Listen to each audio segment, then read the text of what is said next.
Hello student, I welcome in my YouTube channel. I am Dr. Devaram, Assistant Professor in Geology, Government Dungur College, Bikaner.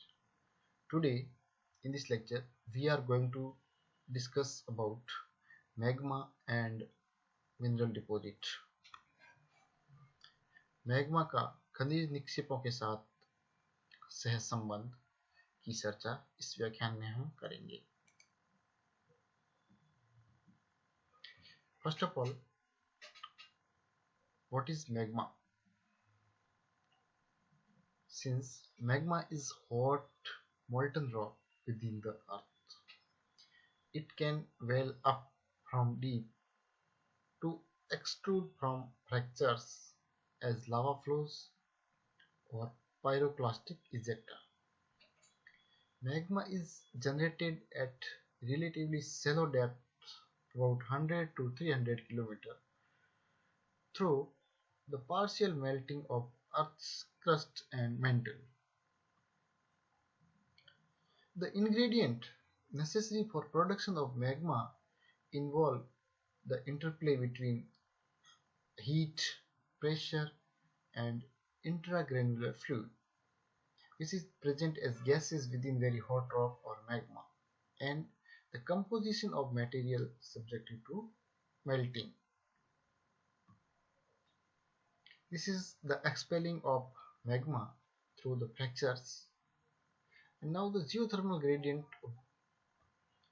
which is the temperature which decreases as we go inside the depth, and pressure also increases, and the gases in the form of fluids within water. So these are the necessary gradient for generation of magma. Now magma is the most often formed by decompression melting of asthenosphere associated with divergent plate boundaries or mantle plumes, or by partial melting of water-rich crust and or asthenospheric material in association with subduction at convergent plate boundaries. Types of magma: mafic magma, felsic magma, and intermediate magma. Now, mafic magma.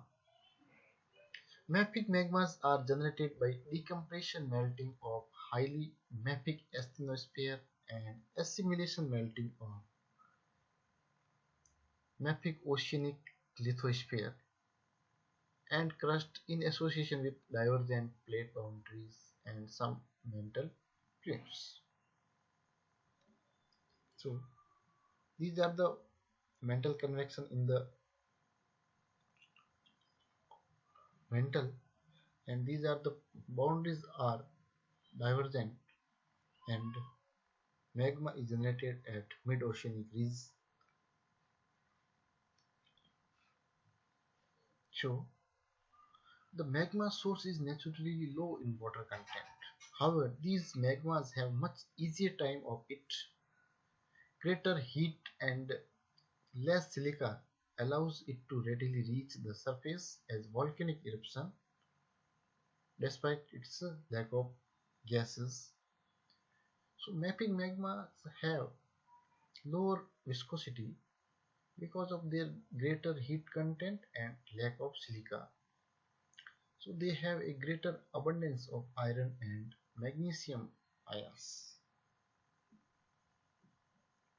Now, felsic magmas have higher viscosity because of their lower heat content and enrichment with respect to silica.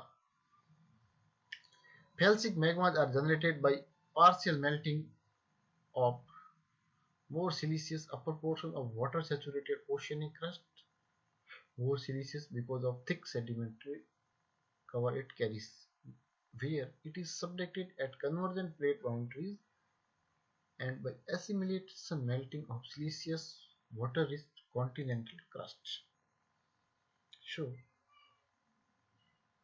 this is subduction of oceanic lithosphere under the siliceous water-rich continental crust, and this is the generation of felsic magma. And here it is the formation of transients. Now intermediate magma. During oceanic plate collision, a basic magma rises through the overlying oceanic plate and is little changed by assimilation melting. The original mafic magma simply assimilates more mafic material on its way upward, and volcanic eruption on the seafloor form isolated land chains called Iceland arcs. So this is the oceanic collision, and this is the formation of Iceland arcs.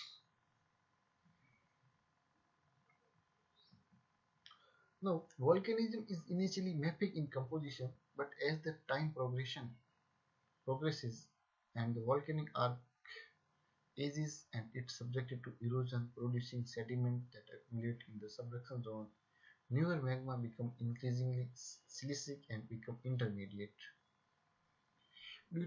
During oceanic continental collision, the generally mafic magma rises through felsic continental lithosphere to build a volcanic arc on the continental margin.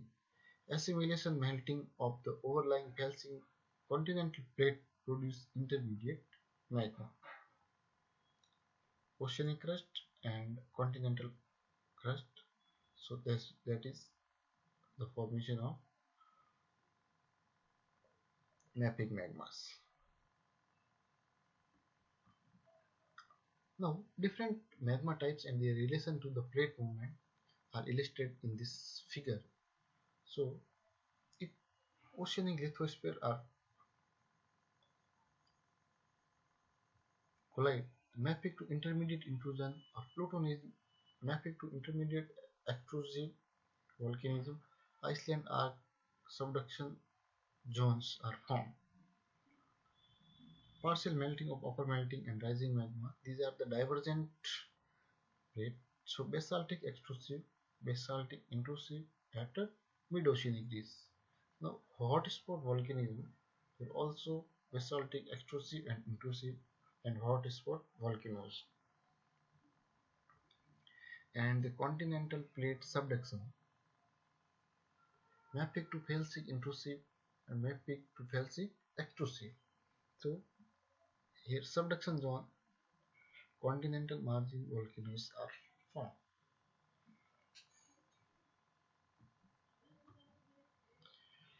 Now the composition of magma.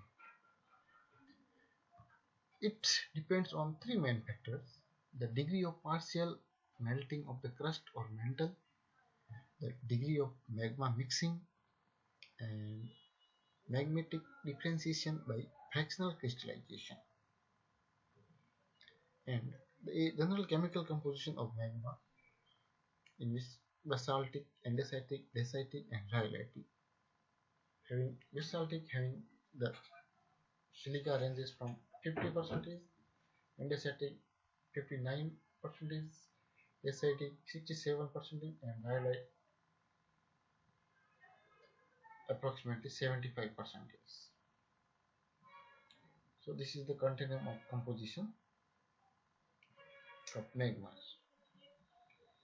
So magma is the direct source of hypogene mineral deposit and indirect source of supergene or the secondary deposits.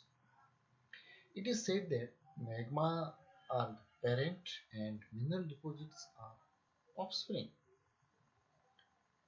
Through crystallization and differentiation, some constituent collect at crystal aggregates or molten liquids before final consolidation to form magmatic deposits.